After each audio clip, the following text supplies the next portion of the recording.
दोस्तों, सहारा इंडिया में जिन भी निवेशकों का पैसा फंसा हुआ है, तो उन सभी निवेशकों के लिए सरकार के तरफ से एक बड़ी गुड न्यूज आई है। जी हां, सरकार ने एक बार फिर से अहम फैसला लिया है। वर्तमान समय में सरकार की ओर से सहारा समूह में जिन निवेशकों के पैसे फंसे हुए हैं, उनकी चिंता को देखते हुए एक महत्वपूर्ण फैसला लिया गया है, जो सभी निवेशकों के लिए राहत भरा होने वाला है। वे सभी निवेशक जिनका पैसा सहारा इंडिया समूह की 4 कोऑपरेटिव सोसाइटी में फंसा हुआ था, उन्हें राहत प्राप्त होने वाली है। जैसा कि आपको ज्ञात होगा कि कुछ निवेशकों को 10,000 रुपया वापस किए जा चुके हैं और ऐसी जानकारी आ रही है कि अब इस राशि में वृद्धि की गई है। सहारा रिफंड पोर्टल के माध्यम से आप सभी निवेशक अपनी बकाया राशि का दावा पेश कर सकते हैं।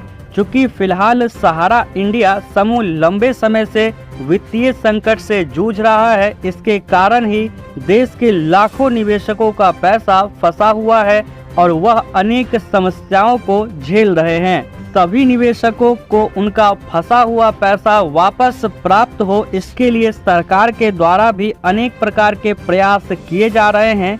सरकार के द्वारा रिफंड की जाने वाली राशि को 10,000 रुपए से अब 50,000 रुपए कर दिया गया है। जी हाँ, अगर आपका भी पैसा अभी तक वापस नहीं मिला है, तो आप इसके लिए सहारा इंडिया रिफंड पोर्टल पर जाकर ऑनलाइन माध्यम से अपने बकाया राशि का दावा कर सकते हैं, तो रिफंड प्राप्त हो जाएगा। बिहार के निवेशकों का फंसा पैसा। जी हाँ, हमारे देश भर के लगभग 10 करोड़ निवेशकों के करीब 1 लाख करोड़ रुपए से भी अधिक पैसा सहारा इंडिया समूह की 4 कोऑपरेटिव सोसाइटी में फंसा हुआ है और इन निवेशकों में से मात्र 33,000, जी हाँ, इन निवेशकों में से मात्र 33,000 निवेशक मात्र बिहार राज्य से ही हैं, जिनका करीबन 410 करोड़ रुपए सहारा समूह के अंतर्गत फंसा हुआ है। सरकार का राहत भरा फैसला। जी हाँ, वैसे तो केंद्र सरकार के द्वारा निवेशकों का पैसा वापस करने के लिए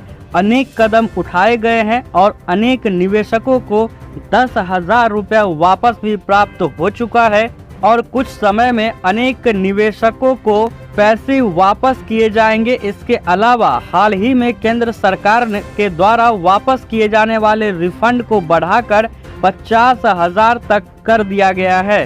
केंद्र सरकार का निर्देश। जी हां, इसको लेकर के केंद्र सरकार का भी कुछ नया निर्देश जारी किया गया है। हाल ही में वित्त विभाग को केंद्र सरकार के द्वारा जरूरी निर्देश दिया गया है, जिसमें कहा गया है कि वित्त विभाग निवेशकों को इसके बारे में जागरूक करे। आपको बता दें कि CRC सहारा रिफंड पोर्टल सहारा इंडिया समूह के द्वारा भी शुरू किया गया है, जिसके माध्यम से वह सभी निवेशक जिनका पैसा सहारा समूह में फंसा हुआ है, वह फंसे हुए पैसों का दावा कर सकते हैं। इसके अतिरिक्त भी अपने आधिकारिक पोर्टल के माध्यम से रिफंड पोर्टल के बारे में जानकारी को साझा किया गया है और सभी निवेशकों से अपील की गई है कि वह जल्द से जल्द पोर्टल के माध्यम से अपने फंसे हुए पैसों का दावा करें, ताकि आपको जल्दी से जल्दी पैसा वापस प्राप्त हो सके। अब इसको लेकर के सुप्रीम कोर्ट का भी कुछ यहाँ पर फैसला आया है। सुप्रीम कोर्ट का भी सहारा समूह के ऊपर नजर बनी हुई है।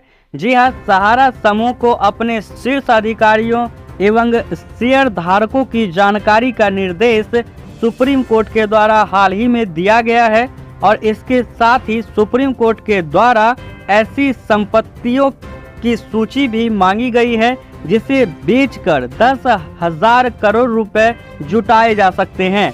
वहीं पर आपको बता दें कि सुप्रीम कोर्ट के द्वारा ऐसा कहा गया है कि इन संपत्तियों को बेचकर जो भी रकम प्राप्त होगी उसे सहारा रिफंड करने में जमा किया जाएगा और इस जमा की गई राशि के माध्यम से ही निवेशकों का उनका पैसा वापस किया जाएगा। सुप्रीम कोर्ट के द्वारा लिया गया है फैसला सहारा समूह में फंसे हुए निवेशकों के लिए राहत भरा होने वाला है।